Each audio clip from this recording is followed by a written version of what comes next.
안녕하십니까. 고독한 낭독회에 와주신 여러분들 반갑습니다.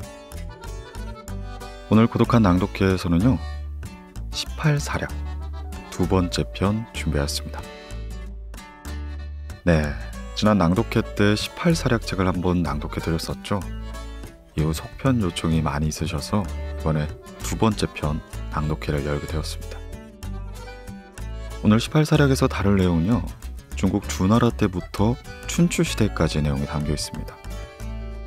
혹시 18사략이라는 책을 처음 접하시는 분들은 이쪽 위에 카드를 통해서 지난 낭독회 먼저 듣고 다시 청취하시는 걸 추천해 드리겠습니다. 네, 그럼 중국의 역사서 18사략 오늘 고독한 낭독회에서 잠시 만나보시죠.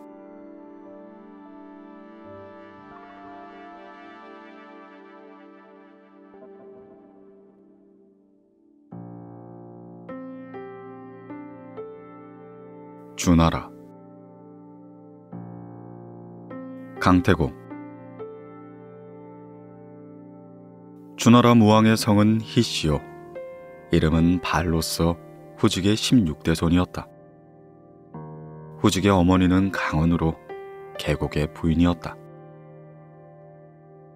어느 날 강원이 들판에 나갔다가 거인의 발자국을 보고 이상히 마음이 끌려 그 발자국을 밟게 되었다. 그 후 길을 낳게 되었는데 이에 불길한 아이라 하여 길거리에 내다버린 것이다. 그런데 신기하게도 지나가는 소와 말이 밟지 않고 피해가는 게 아닌가. 이번엔 산속에 데려가 버리려고 했는데 마침 사람이 많아 버리지 못하였다. 걸음을 옮겨 이번엔 얼어붙은 강위에 놓아두었는데 그러자 새들이 날라와 날개로 덮음에 아이를 따뜻하게 해주는 것이 아닌가. 이에 강호는 하늘이 보살펴주는 아들이라고 생각하고는 아이를 안고 돌아왔다. 그는 어려서부터 생각하는 것이 어른스러웠다. 또 풀이나 나무 심기를 매우 좋아하였다. 어른이 되자 곧장 땅을 살펴보고서는 무엇이 그 땅에 적합한지를 연구하곤 했다. 그러면서 백성들에게 농사짓는 법을 가르쳤다. 그리하여 요임금과 순임금한테서 봉토를 받고 희씨의 성을 받게 된 것이다. 그 후 8대 후손인 고공담보에 이르렀을 때 북쪽의 흉노족이 대규모로 쳐들어왔기 때문에 남쪽 기산지방으로 피난을 가게 되었다. 그때 백성들은 고공담보는 참으로 어진 인물이다. 그분을 놓쳐서는 아니 된다. 라고 말하며 늙은이를 부축하고 어린을 넣고서 모두 고공담보의 일행을 뒤따랐다. 고공담보의 장남은 태백이고 둘째는 우중이라 했으며 막내는 계력이었다. 이 계력에겐 창이란 아들이 있었는데 창이 태어날 때 붉은 새가 붉은 책을 물고 와서는 산모의 방 위에 앉은 상스러운 진주가 나타났다. 이에 태백과 우중은 아버지 고공담보가 막내인 계력에게 왕위를 넘길 생각을 갖고 있음을 알고는 계력에게 왕위를 양보하게 된다. 계력이 세상을 떠나자 아들이 뒤를 이었다. 그가 바로 서백창으로 후에 주나라 문왕이 된 인물이다. 그의 높은 덕을 잘 알고 있었던 제후들은 그가 즉위하자 앞을 다투어 그에게 복속해왔다. 한편 동해 바닷가엔 여상이란 사람이 살고 있었다. 그는 70세가 되도록 가난하게 살고 있었는데 강에서 고기를 낚으며 주나라까지 유랑해왔다. 그는 너무나 가난한 형편에 아내까지 도망쳐버린 상태였다. 그는 강태공이었다. 어느 날 서백이 사냥을 나가려 그날의 운세를 점쳐보니 이상한 점괘가 나왔다. 용도 아니요 이무기도 아니며 곰도 아니다. 또한 호랑이도 아니요 표범도 아니다. 잡은 것을 패왕에게 보필할 신하이다. 그날 서백은 위수강가에서 여상을 만났다. 그와 몇 마디 이야기를 나눈 서백은 그의 인물됨을 알아보고는 이렇게 말하였다. 선왕이신 태공께서는 항상 후세에 반드시 주나라의 성인이 찾아온다. 그리고 그의 힘으로 주나라는 번성하리라 라고 하셨습니다. 근데 당신이 바로 그 성인이군요. 서백은 여성을 술에 태워 궁궐로 모신 후에 그를 태공이 바라던 성인이란 뜻으로 태공망이라 불렀다. 그리고 그를 스승으로 모시면서 언제나 그의 말을 경청하며 따랐다.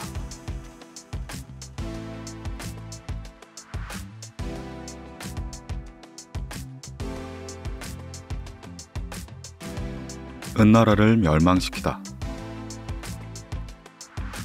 서백이 죽은 후에 그의 아들 발이 뒤를 이으니 그가 바로 무왕이다.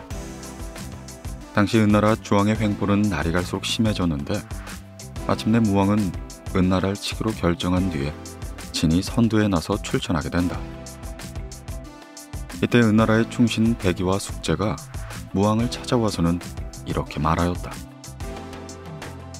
당신의 부친께서 돌아가시고 아직 3년 상도 치르지 못하였는데 이렇게 전쟁을 벌이시다니 어찌 효도라 할 수 있겠소. 또 신화된 몸으로 왕을 죽이려 하다니 어찌 인이라 하겠소. 그러자 곁에 있던 신하들이 그들을 배려하자 태공망이 제지하고 나섰다. 이분들은 의로운 분들이다. 공손히 모시도록 하여라. 그 뒤 백이와 숙제는 수양산으로 들어가 주나라 음식은 입에도 대지 않고는 오직 고사리만 먹다가 끝내 굶어 죽고야 만다. 그들이 남긴 채미가는 지금도 전해주고 있다. 저 서산에 올라 고사리를 뜯도다. 포악함으로 포악함을 바꾸면서도 그것이 그릇된 줄 모르네. 신농씨와 순임금, 무임금이 호련히 사라지니 내 어디로 돌아갈 거나. 아, 사라지리라. 운명은 이제 다 했나 보다. 드디어 모기야 지방에선 은나라와 주나라의 운명적인 결전이 벌어졌다. 하지만 이 전투는 의외로 싱겁게 끝이 나고 만다. 주왕이 잔인한 포갑 정치에 신물이 나 있던 은나라 군사들은 오히려 창을 거꾸로 잡고는 주나라 군대를 환영하며 맞아들였던 것이다. 그리하여 천하의 백성들은 모두 주나라를 천자의 나라라 추대하게 된다.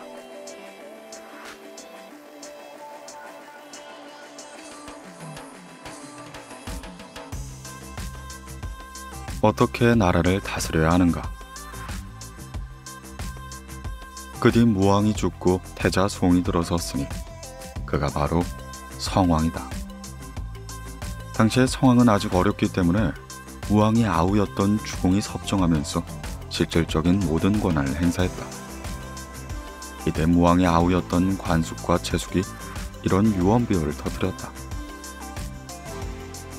주공은 성왕을 위해서 일하는 것이 아니다.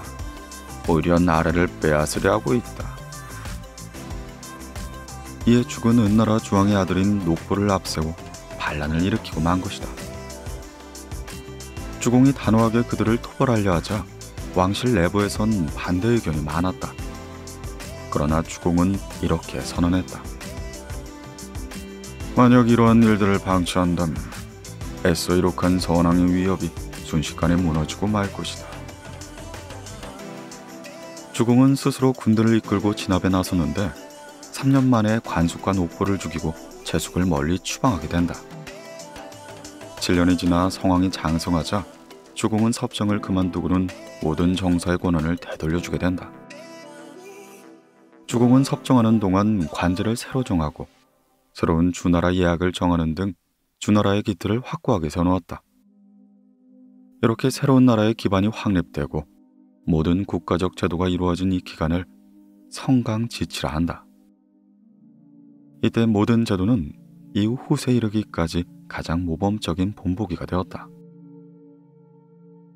주공과 그의 동생인 소공은 이후에도 성왕을 도와 좌우의 보좌역이 되어 전하를 둘로 나누어 서쪽은 소공이, 동쪽은 주공이 각각 관할하게 된다. 그 뒤 주공은 자신의 영지인 노나라에 아들 백금을 보내며 이렇게 당부했다. 나는 문왕의 아들이며 무왕의 아우이고 또한 성왕의 숙부이다. 그러나 남이 나를 방문한다면 머리를 감다가도 중단하였으며 식사를 하다가도 급히 뛰어가 만나였다. 그래서 한번 머리를 감으려면 3번씩이나 머리를 손으로 누르고 있어야 했고 식사를 할 때마다 3번씩 입에 넣었던 음식을 뱉어야 했다. 나는 항상 내가 미흡한 점이 없는가, 혹시 천하에 어진 사람을 놓치고 있지 않는가 이리 염려하며 지내왔다. 그러니 너 또한 노나라에 가서는 결코 교만해져서는 아니 된다. 백금은 노나라에 간 지 3년 만에야 주공에게 정사를 보고했다. 주공이 한숨을 쉬며 물었다. 왜 이리 보고가 늦었는가? 그러자 백금은 이렇게 대답했다. 저는 그 고장의 풍속과 예절 규범을 근본적으로 뜯어고쳤습니다. 그리고 3년상을 지키도록 가르쳤기 때문에 이렇게 늦게 되었습니다. 한편 강태공은 제나라의 제후로 임명받아 부임한 뒤 불과 5개월 만에 주공에게 보고하였다. 주공이 물었다. 어떻게 이렇게 빨리 보고할 수 있었소? 이에 태공망이 대답했다. 군신의 예를 간수하고 그 고장의 풍속에 따라 모든 백성이 알기 쉬운 정치를 하였습니다. 하여 이렇게 빨리 보고를 드릴 수 있게 된 겁니다. 그러자 주공은 큰 한숨을 내쉬며 이렇게 단식했다. 나라의 명령이 지나치게 번잡하면 백성들이 달갑게 생각하지 않는 법이다. 백성들이 속박을 느끼지 않고 스스로 따라오도록 하는 것이 정치의 기본이거늘. 우리 노나라는 얼마 지나지 않아 제 나라의 속국이 되고 말 것이야. 어느 날 주공이 강태공에게 물었다. 제 나라에서는 어떻게 정치를 하고 있어? 예, 현자를 존중하고 공을 세운 사람을 중용하고 있습니다. 그렇게 된다면 신하의 힘이 강해져서는 임금을 죽이려는 사람이 생기지 않겠소? 이번엔 강태공이 주공에게 물었다. 그럼 제가 묻겠습니다. 공로자보다 혈연을 중시하게 된다면 결국은 공력의 쇠퇴를 가져오지 않겠습니까?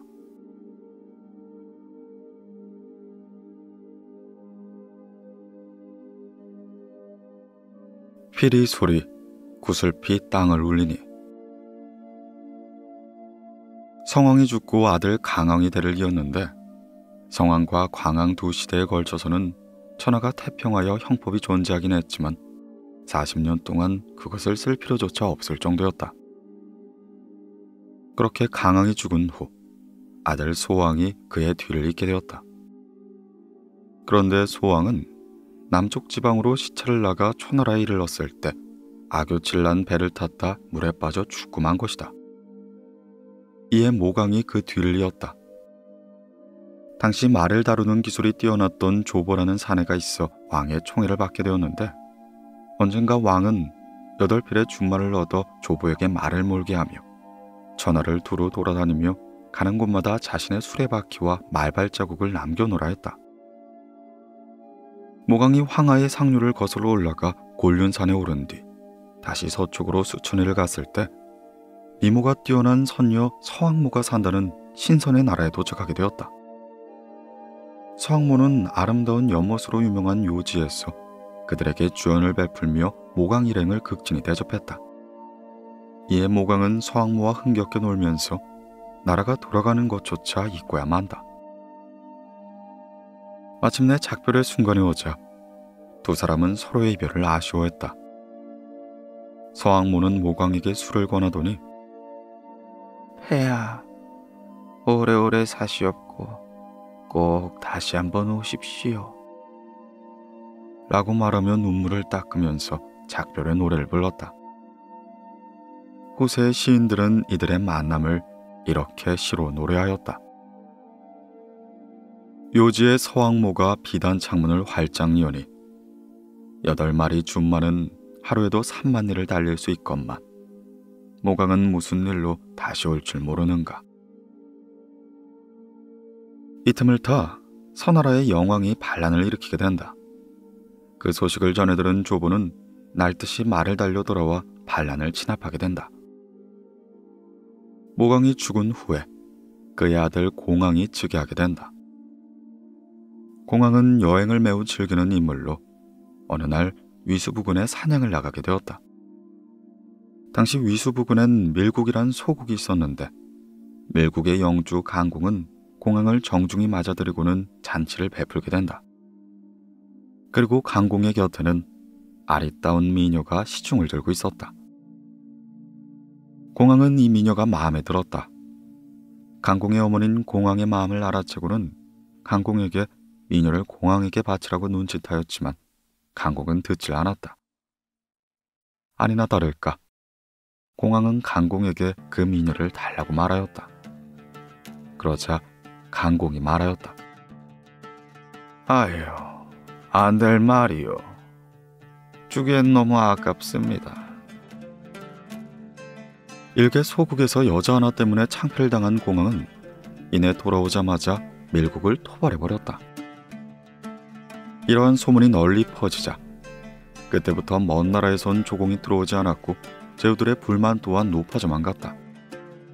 점점 주나라의 권위는 차츰 떨어지며 왕이 옥자에서 내려와 제후들을 만나는 형편이 된 것이다. 그리하여 모강일의 5대 만에 초나라가 처음으로 스스로 왕을 참정하는 등 주나라의 권위는 여지없이 실추되게 된다.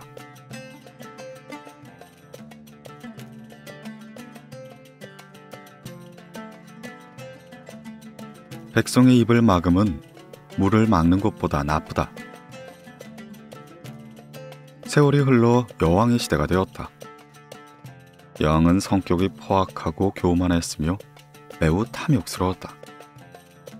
매일 백성들을 괴롭히며 자연히 백성들의 불만이 높아갔는데 이에 왕은 위나라 출신의 무녀를 시켜 왕을 욕하는 자를 몰래 살피도록 한 뒤에 무녀가 고발하는 자들은 모조리 죽여버리게 된다. 그러자 백성들은 두려움에 떨며 말을 하지 않았고 그저 눈으로만 원망을 추구받게 된다. 백성들이 아무런 불만도 이야기하지 않자 여왕은 기뻐하며 말하였다. 내 위엄으로 드디어 백성들의 비방이 없어졌도다. 이때 소공은 왕에게 말하였다. 그것은 단지 억지로 백성의 입을 틀어막은 것일 뿐입니다. 백성의 입을 막는 것은 강물을 막는 것보다 더 나쁜 결과를 가져오지요. 강물을 막게 되면 반드시 둑이 터져서는 많은 사람의 목숨을 해치게 됩니다. 허나 백성의 마음을 내리누르는 해독은 더없이 깊고 크게 될 것입니다. 허나 여왕은 이 말을 듣지 않았다. 결국 백성들은 3년 만에 반란을 일으켰고 왕은 산서성으로 달아나게 된다.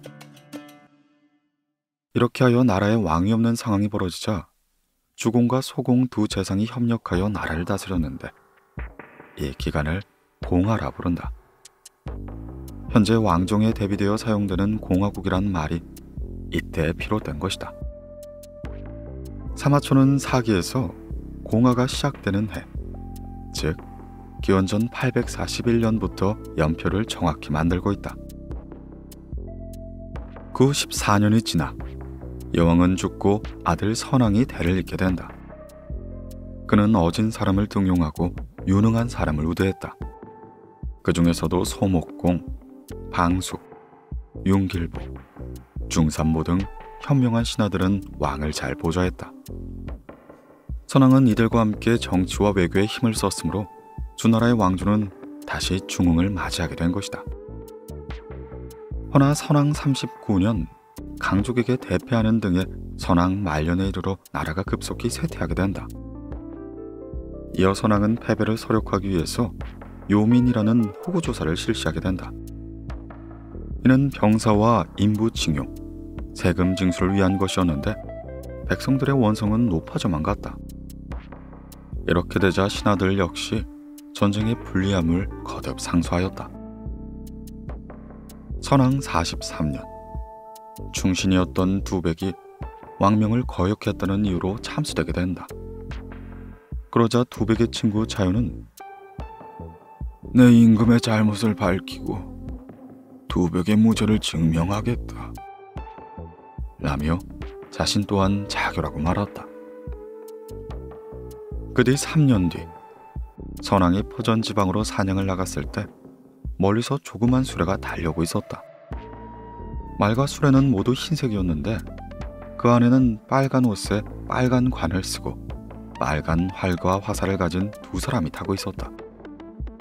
그들은 나란히 앉아 가까이 오더니 대왕은 그 후 별일 없으시오 라며 인사를 하는 것이 아닌가. 선왕이 깜짝 놀라 쳐다보니 그들은 바로 두백과 자유였다. 이에 선왕이 노하여 보검을 빼들고 그들을 치려고 하자 그들은 이렇게 말하며 선왕의 가슴에 화살을 쏘았다. 이 무도한 홍구나, 어찌하여 임금의 덕은 닦지 않고는 함부로 충신을 죽이는가. 홍군의 운수는 하늘이 결정할 것이야. 선왕은 비명을 지르며 기절해버렸다. 그 후 3일 후 선왕은 죽음을 맞이한다.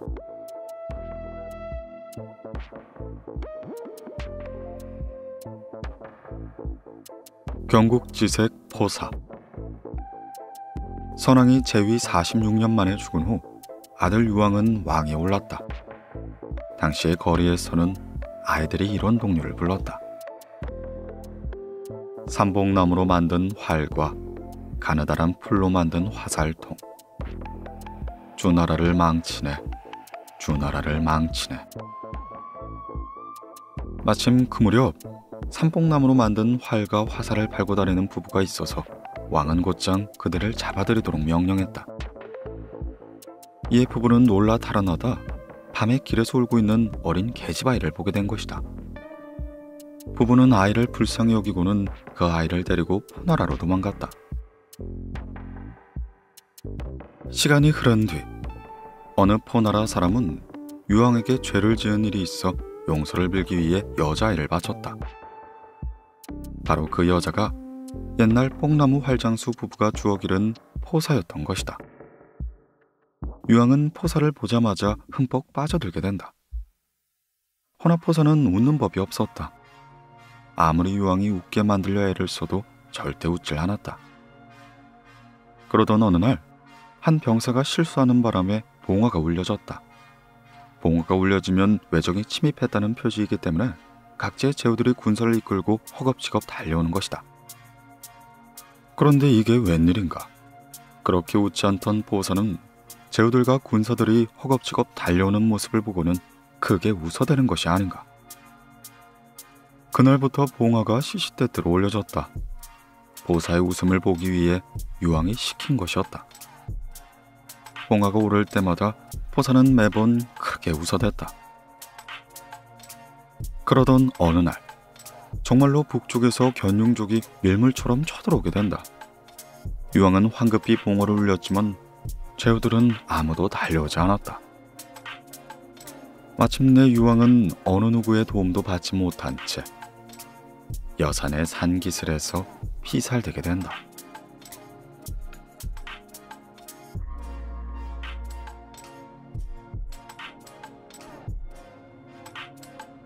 춘추시대. 천하일색 포사와의 연락에 빠져 마침내 나라를 망하게 만든 주나라의 포강 유왕이 죽자 평왕이 즉위하게 된다. 평왕은 주나라의 수도 호경이 건융족과 너무 가까이 있는 걸 두려워하며 수도를 낙양으로 옮겼다. 그래서 호경을 수도로 한 시대를 서주, 낙양을 수도로 한 시대를 동주라 부르게 된다. 이 동주의 시대는 514년간 지속되었는데 이 시대는 다시 춘추시대와 정국시대로 구분된다. 춘추시대는 평양이 도읍을 옮긴 기원전 770년부터 진나라 땅이 한나라, 위나라, 조나라로 나뉘는 기원전 403년까지 368년간을 말하고, 전국시대란 이후 진나라가 천하를 통일하는 기원전 221년까지 178년간을 말한다. 춘추시대라는 이름은 공자가 노나라의 역사를 기본으로 하여 편찬한 춘추라는 역사서에서 유래되었으며, 전국시대는 한나라 말기 사람인 유양이 편찬한 역사서인 전국책에서 유래된 말이다. 춘추시대에는 이른바 춘추오패가 유명하였다. 춘추오패란 춘추시대의 천하의 패권을 잡은 5명의 패자를 가리키는 말로, 제나라 황공, 진나라 문공, 초나라 장왕, 오나라 부차, 그리고 월나라의 구천이 그들이다.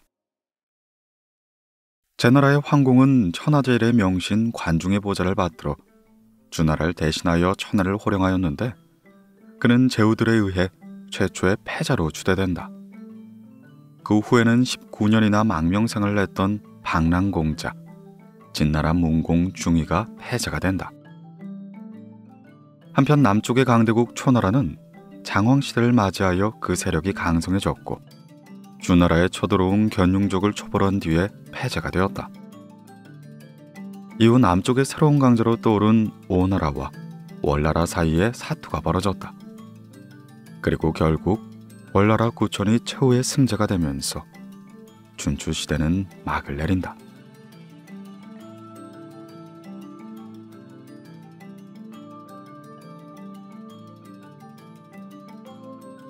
의식이 좋게야 예절을 안다. 관포지교. 관중은 제나라 영수기슬계에 살던 사람이었다. 이 관중에겐 포수가라는 젊을 때 사귄 친구가 있었는데, 포수가는 그의 현명함을 잘 알고 있었다. 관중은 매우 가난했으므로 포수가를 몇 번이나 속였지만 포수가는 언제나 그를 환대했다. 그 무렵 제나라의 양궁은 무도한 군주였다. 그는 노나라의 황공을 술에 취하게 만든 후에 살해한 뒤 황공의 부인과 정을 통했으며, 걸핏하면 신하들을 마구 살상하는 인물이었다. 이에 양공의 동생들은 그 화가 자신에게 미칠까 두려워 할 수 없이 망명을 택했다. 이때 포수가는 공자 소백을 따라 망명하고, 관중은 공자 규와 함께 망명하게 된다. 이후 군주는 마침내 암살당하고 만다. 소백과 규는 그 소식을 듣고는 새 군주가 되기 위해 기국길에 올랐다. 규와 함께한 관중은 소백을 화살로 맞춰 쓰러뜨린 뒤 공자 규와 함께 6일 만에 제나라에 도착했다. 그런데 이게 웬일인가? 죽은 줄로만 알았던 소백이 이미 귀국하여 군주로 즉위했으니 그가 바로 제나라 황공이 된다. 그때 쏘았던 관중의 화살이 허리띠에 쇠장식이 있는 곳을 맞췄던 것이다. 즉위한 소백은 공자 규가 망명해 있던 노나라를 공격하며 대승을 거둔 후에 노나라에 사신을 보내 이렇게 명령하였다. 공자 규는 피를 나눈 형제이므로 차마 내 손으로 죽일 수가 없도다. 하여 노나라에서 그를 죽여주었으면 한다. 또한 관중은 나를 죽이려 했던 원수이므로 송환시키도록 하여라. 궁지에 몰린 노나라는 할 수 없이 규를 죽이고는 관중을 잡아 제나라에 보냈다. 이때 포수관은 거듭 황공을 설득하며 이렇게 말하였다. 폐하께서 제나라만을 다스릴 생각이면 모르겠지만 만일 천하를 다스릴 배자가 되려 하신다면 반드시 관중이 있어야만 합니다. 이 말에 관중을 붙잡아 처형시키려던 황공은 마음을 바꾸게 된다. 관중은 대부의 자리에 기용되었고 황공을 보좌하게 된다. 뒷날 관중은 이렇게 말하였다. 내 일찍이 가난할 때 보수가와 함께 장사를 한 적이 있었다. 이익을 나눌 때마다 내가 몫을 더 많이 가졌지만 그는 나를 한 번도 욕심이 많다 비난하지 않았다. 일을 하다가 실패한 적도 있었지만 그는 나를 어리석다 비난하지 않았다. 3번 벼슬에 나갔다 모두 쫓겨나는 신세가 되었지만 그는 나를 무능하다 하지 않았다. 3번의 전쟁에서 모두 패하였지만 그는 나를 겁쟁이라 몰아세우지 않았다. 실제 나를 낳아준 사람은 부모이지만 나를 알아준 이는 보수가였다. 보수가는 관중을 청구한 뒤에 그의 휘하로 들어갔다. 세상 사람들은 관중의 현명함을 칭찬하기보단 오히려 보수가의 사람 보는 눈을 더 칭찬하게 된다.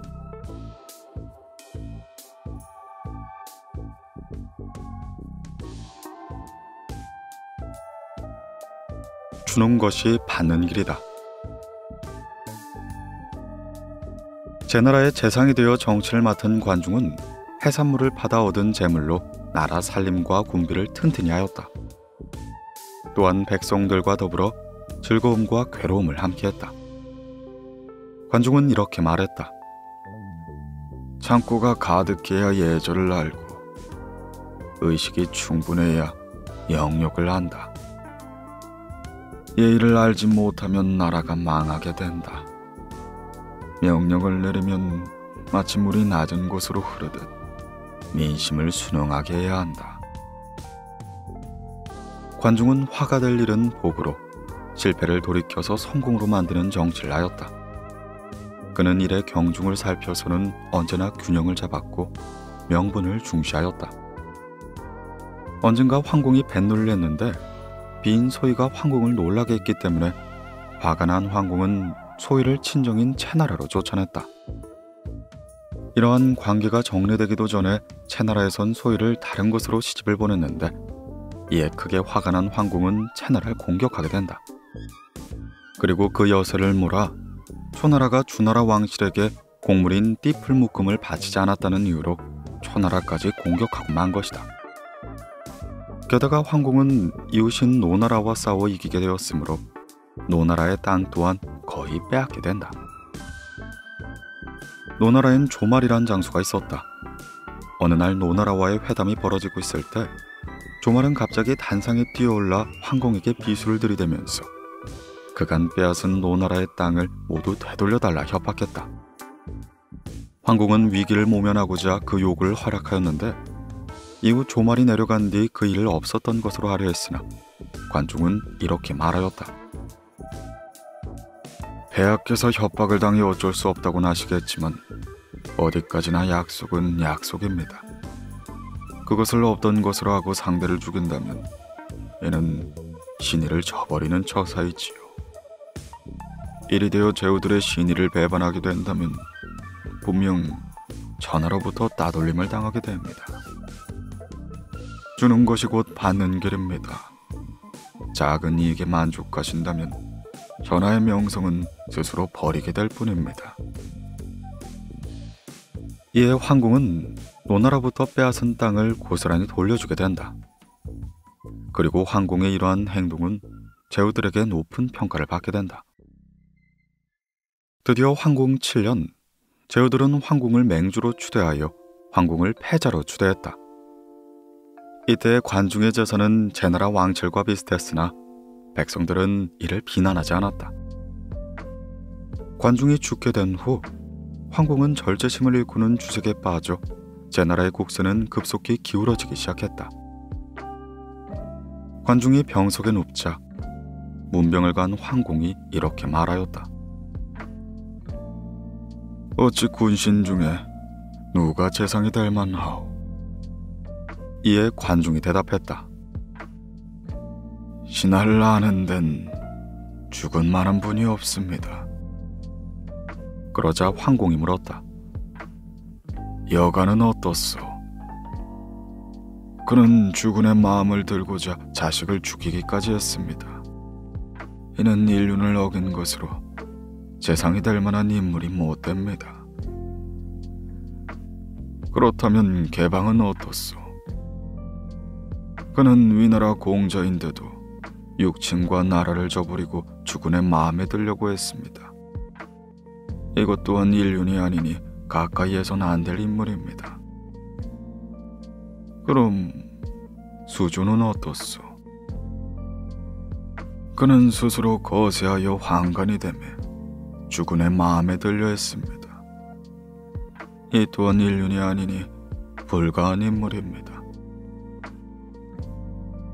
그러나 관중이 죽은 후 황궁은 이 세 사람을 측근으로 기용하여 나라는 크게 어지러워진다. 황궁은 본래 호색하여 3명의 부인 외에도 6명의 후궁을 총애하였다. 황궁에겐 5명의 아들이 있었는데 관중이 죽자 5공자 모두는 자신을 태자로 세워주길 황궁에게 요구했다.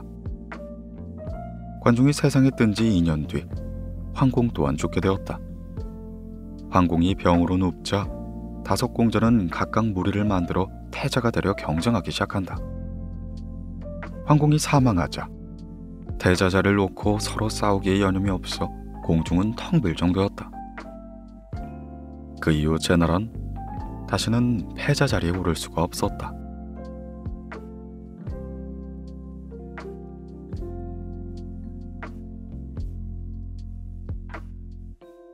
최후의 승자는 누구인가? 작은 의를 버리고 큰 부끄러움을 씻다. 오자선은 원래 초나라 사람이었다. 그의 집안은 초나라에서 유명한 가문이었으며 아버지 오사는 초나라의 평양 밑에서 태자의 시종으로 일하고 있었다. 어느 날 평양은 태자의 아내를 맞아들이기 위해서 부시 종장이었던 비무기를 진나라로 보내 공주에게 청하려 했다. 이에 진나라에 간 비무기는 공주가 대단히 미인인 걸 보고는 귀국하여 평왕에게 말했다. 폐하, 진나라 공주는 절세 미인입니다. 하오니 폐하께서 공주를 맞으시곤 대자에게는 다른 여자를 얻게 하시는 것이 어떻겠습니까? 평왕은 빙긋이 웃었다.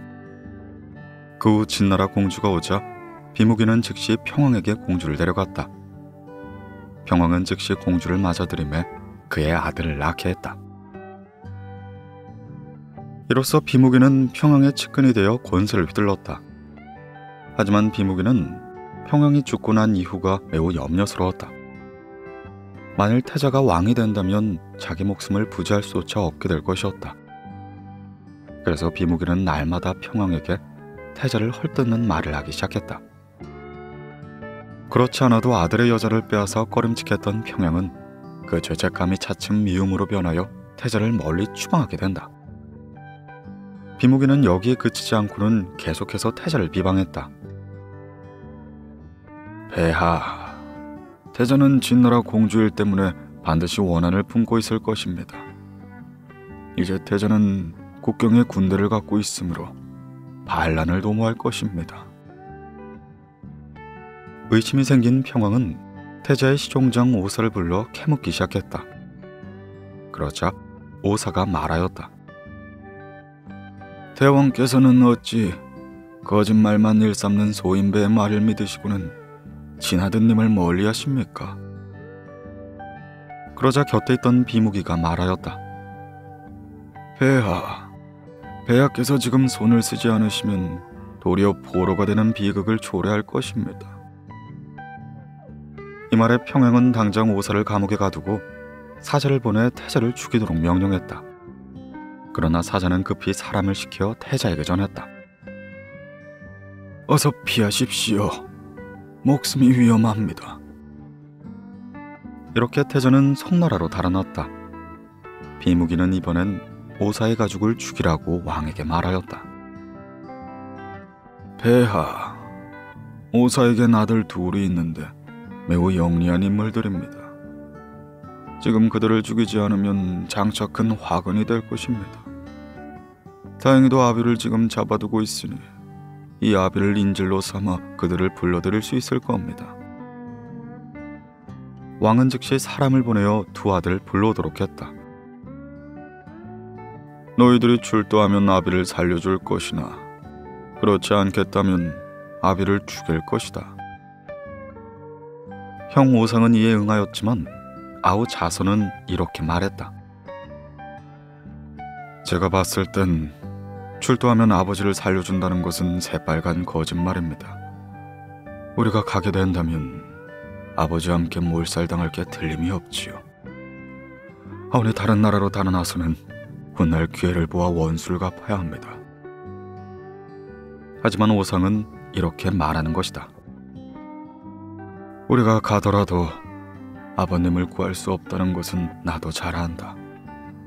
그러나 아버님께서 우리를 불러 도움을 받고자 하시는데도 가지 않고 또한 뒷날의 원수도 갚지 못한다면 내 그것이야말로 전하의 조롱거리가 될 뿐이다. 그리고서는 오자서에게 뒷일을 부탁했다. 오상이 출두한 다음 오자서를 체포하려는 사자가 찾아왔다. 오자서가 활을 꺼내 위협하니 사자는 오히려 도망치고 말았다. 그 틈을 타 오자서는 도망을 치게 됐고 감옥에 갇혀 있었던 오사는 아들이 도망쳤다는 소식을 듣자 크게 웃으며 말하였다. 그래, 이 초나라는 머지않아 큰 코가 다칠 것이야. 오상이 수도로 호송되자 평행은 즉시 오사와 오상 두 부자를 처형시켜버렸다. 도망친 오자서는 가까스로 오나라와 초나라의 국경에 이르렀는데 초나라 관리에게 정신없이 쫓기게 된 것이었다. 한참을 달린 오자서는 강가에 도착했는데 그곳엔 배 한 척도 없는 것이 아닌가. 이에 그는 하늘을 우러러 크게 탄식하며 말하였다. 하늘이시여, 여기서 저를 버리시나이까. 이 몸은 죽어도 억울하지 않지만 아버님과 형님의 원수를 갚아야 합니다. 지금은 저를 죽이실 때가 아닙니다. 이때 초가 소리와 함께 조그만 배가 저쪽에서 나타났다. 배에는 한 노인이 타고 있었는데 그 노인은 자서를 보더니 손짓을 하기 시작했다. 오자서는 재빨리 배에 올라탔다.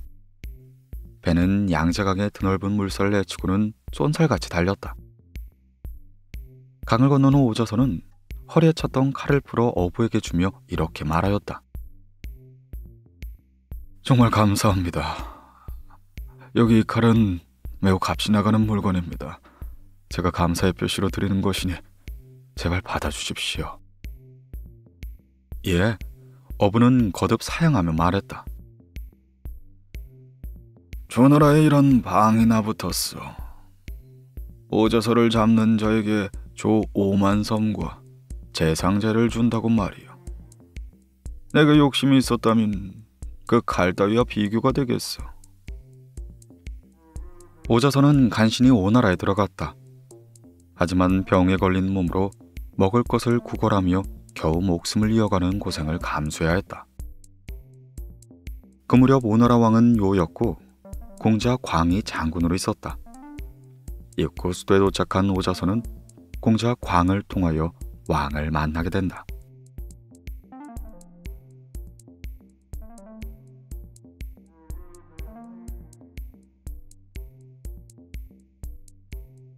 날이 저물고 갈 길은 멀다.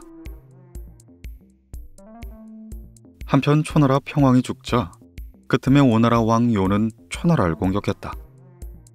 그러나 초나라는 곧바로 반격에 나서서는 퇴로를 차단하고 오나라 군대를 포위하게 된다.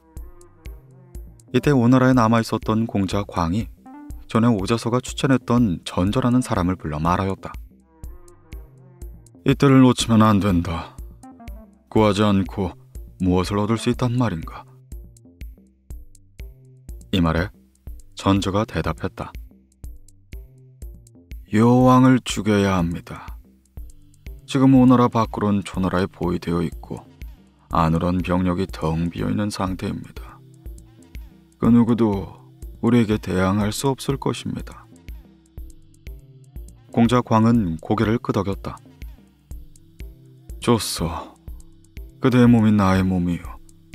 그대 아들은 내가 책임지겠소. 이에 공자 광은 자기 집으로 잔치를 벌이고 요왕을 초청하기를 일렀다. 이윽고 잔치가 벌어지고 공자 광은 다리 아픈 신용을 하면서 지하실로 내려가 전저에게 구운 생선을 가져오도록 했다. 이 구운 생선의 뱃속에 예리한 단검이 숨겨져 있었던 것이다. 전조는 구운 생선 요리를 요왕의 상으로 가져가 앞에 놓으면서 즉시 생선 뱃속에 있는 단검을 꺼내 왕을 찔러 죽였다. 그리고 전조 또한 좌우의 경비병에게 의해 곧바로 죽임을 당했다. 한동안 큰 소동이 일어났으나 공자광은 미리 숨겨놓았던 병서들을 풀어서는 요왕의 경비병을 모두 제압하고 만다. 이로써 공자광이 왕좌에 오르니 바로 그가 함여왕이다. 함여는 약속대로 전조의 아들을 경으로 임명하고 오자서를 외교 고문으로 임명했다. 그때 초나라에서는 대신 백주리가 살해되고 그의 손자인 백비가 오나라에 망명하며 대부로 등용되게 된다. 백비의 기용에는 오자서의 큰 힘이 있었다.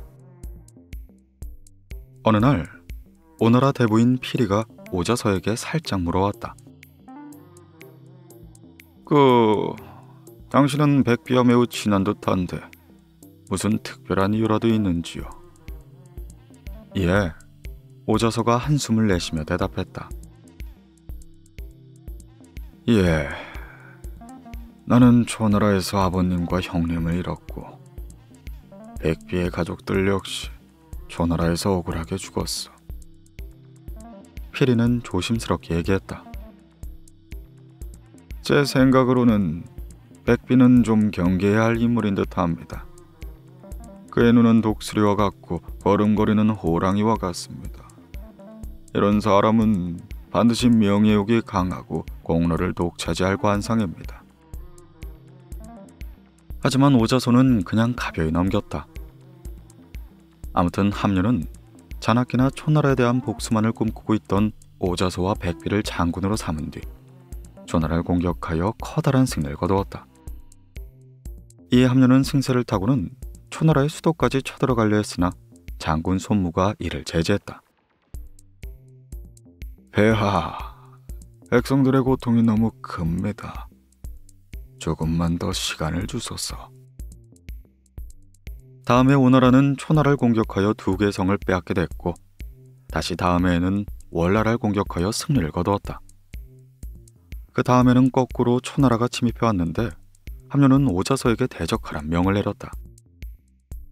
이에 오자서는 초나라 군사를 맞아 대승을 거뒀으며 계속해서 추격하여 초나라의 거소지방을 점령하게 된다. 그 후 3년이 지난 후 함유는 모든 군사를 동원하여 초나라를 공격하기 시작했다. 이때 왕의 동생 부계는 속전속결을 주장했으나 함유는 이를 허락하지 않았다. 그러자 부계는 5,000명을 이끌고 초나라 군대를 기습하였는데 갑자기 기습을 당한 초나라 군대는 도망가기만 바쁜 것이다. 이로써 마침내 초나라 수도인 영에 입성하게 된다. 오자서가 초나라에 살았을 때 심포서라는 사람과 친하게 지냈었다. 오자서가 망명하게 되었을 때 선포에게 자기 결심을 말했었다. 훗날 내가 반드시 초나라를 쓰러뜨리고 말겠소. 그러자 심포서는 대답했다. 그렇다면 나는 반드시 초나라를 지키겠소. 오나라가 초나라를 격파하고 수도까지 함락시키자 오자서는 초나라 소왕을 체포하려 했으나 이미 피신한 뒤였다. 그러자 오자서는 죽은 평양의 무덤을 파헤쳐서는 시체에 300번 매질을 했다. 이때 산속으로 피신해 있던 심포서가 오자서에게 사람을 보내 이렇게 비난했다. 그대의 복수는 너무 지나치지 않은가? 예로부터 많은 사람으로 밀어붙여 하늘을 이길 수도 있지만 끝내 하늘은 사람을 이긴다고 했어. 그대는 원래 병왕의 신하로 그를 섬기고 있었는데 지금 그의 시체를 욕보았으니 이보다 하늘을 거역하는 것이 또 있겠어. 이에 오자서는 단호하게 말했다. 지금 당장 가서는 심포서에게 전하거라. 날은 저물고 길은 멀어. 다른 방법은 생각할 겨를이 없다. 라고 말일세. 함유는 초나라를 공격한 다음 오랫동안 초나라 수도에 머물렀다. 그 사이 그의 동생 부계는 은밀히 오나라에 귀국하여 스스로 왕이 되려 하고 있었다.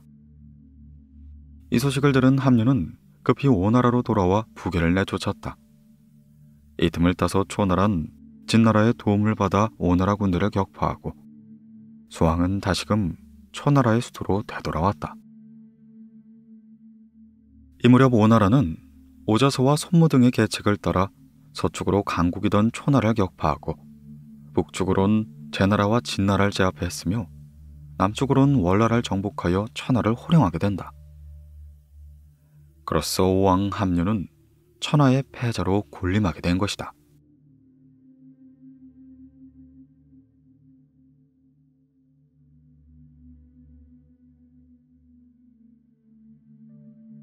와신 상담. 이 무렵 새로운 강국이 갑자기 나타났다. 바로 월나라였다. 월나라의 왕 구천의 조상은 우나라의 후예였다. 월나라는 20여대를 거쳐 윤상에 이르러 흩어져 있던 부족을 규합하여 새로운 강대국의 면모를 갖추게 되었다. 후에 윤상이 죽자 그 뒤를 이은 왕이 바로 구천이 된다. 오나라는 윤상이 죽은 틈을 노려 월나라를 공격해 들어갔다. 그러자 구천은 군사를 이끌고 출일하는 곳에서 오나라와 맞서게 된다. 구천은 결사대를 조직하여 세 부대로 나누었다. 그런 후에 선발대를 오나라 군대에 접근시켜서는 큰 소리로 함성을 지르게 하다가 갑자기 자기 목을 치게 했다. 이에 오나라 군대가 너무 어이없어 멍청이 넋을 놓고 있을 때 갑자기 월나라 대군이 습격해 오기 시작했다. 오나라 군대는 속수무책으로 패주해야만 했다. 이때 함녀 역시 손가락에 화살을 맞아 부상을 입게 됐다. 그 뒤 함녀는 월나라의 싸움에서 입은 상처가 악화되며 끝내 회복되지 못한 채 죽고야 말았다. 임종 때 그는 태자 부처를 불러 이렇게 유언했다. 너는 구천이 네 아비를 죽였음을 결코 잊어서는 안 된다. 예, 어찌 잊을 수 있겠습니까? 불초자 3년 안에 반드시 복수하겠습니다. 이후 부처는 복수를 다짐하면서 장작개비 위에 잠을 자며 몸이 쑤실 때마다 아버지 함녀의 죽음을 생각했다. 또한 사람을 문 앞에 세워두고는 자기가 드나들 때마다 부처야, 넌 내 아비의 복수를 잊지 않고 있느냐? 라고 말하도록 시켰다. 그는 군사력 강화에 모든 힘을 기울였다. 왕이 된 지 2년이 되던 해 부처가 복수를 위해 군사훈련에 힘을 쏟고 있다는 소식을 듣자 이에 구천은 선제 공격을 하려 했다. 그러자 대신으로 있던 법녀가 말렸다. 싸움이란 자연의 이치에 어긋나는 것이며 무기는 상스럽지 못한 도구입니다. 언데도 싸움을 즐겨 항상 싸우는 일에 몰두한다면 결코 이롭지 못할 것입니다. 그러나 구천은 이미 결심한 일이라며 출동 명령을 내렸다. 오나라 왕 부천은 구천의 생각을 미리 알고는 정예 부대를 배치시켜 원나라 군대를 단숨에 격파하게 된다. 단번에 대패한 구천이 남은 군사 5,000명을 이끌고 회계산으로 도망쳤으나 부천은 그들을 완전히 포위하게 된다. 구천이 법녀에게 말했다. 내 그대의 말을 듣지 않아 이 지경이 되었어. 이제 무슨 방법이 있겠소? 법녀는 이렇게 대답했다. 하늘에 따르면 충실한 상태를 유지하며 사람에 따르면 위기를 넘길 수 있으며 땅에 따르면 절제할 수 있다고 합니다. 지금으로서는 오나라 왕에게 예물을 바치고 대왕께서는 스스로 항복하는 수밖에 없을 듯 하옵니다. 구천은 이 의견에 따라 대부종을 사절로 보냈다. 대부종은 부처 앞에서 머리를 조아리며 말하였다. 불충한 신하 구천을 대신하여 불초 소신이 여쭙습니다. 원하옵건대 하인으로 삼아 주십시오. 부처는 이를 받아들였다. 헌데 곁에 있던 오자서는 반대하며 이렇게 말하였다. 지금이야말로 하늘이 월나라를 오나라에게 주셨습니다. 이때 구천을 죽여 없애고는 월나라를 완전히 멸망시켜야 합니다. 결국 대부종은 그냥 돌아가 구천에게 그대로 보고했다. 그러자 구천이 말하였다. 그렇다면 저자를 죽이고 종묘의 모든 제사용품을 태워버린 다음 죽을 각오로 싸워야겠구나. 그러자 대부종이 말렸다. 오나라의 백비는 욕심이 많은 자이므로 뇌물로 구워 삶으면 아마 힘을 써줄 것입니다. 저를 다시 보내주십시오. 이에 구천은 다시 대부종을 보내 미녀와 재물을 백비에게 바쳤다. 그러자 백비가 부처를 만나게 해주었다. 구천의 죄를 용서해 주신다면 월나라의 보물들을 모두 바치겠습니다. 하지만 용서해 주지 않으신다면 구천은 자기 저자를 모두 죽이고 보물을 모두 불살라버린 다음 끝까지 싸우게 될 것입니다. 만일 그렇게 된다면 대왕의 군사들도 머지않아 상당한 피해를 입지 않겠습니까? 이에 백비도 거들었다. 전에 월왕은 신하가 되겠다고 맹세했습니다. 지금 그를 용서해 주신다면 우리나라에 큰 이익이 될 것입니다. 부처가 그 말을 따르려 할 때 또다시 오자서가 나서서 강력히 반대했다. 아닙니다. 지금 구천을 없애지 않으면 반드시 후회할 날이 올 겁니다. 구천은 현명한 인물이므로 반드시 복수를 노릴 것입니다. 그러나 부처는 오자서의 의견을 묵살한 채 군사를 철수시키고 만다. 구천은 이렇게 해서 살아났지만 크게 낙담하며 말했다. 이렇게라도 살아났지만 나도 이제 끝장이구나. 그러자 대부종이 말했다. 그렇지 않습니다.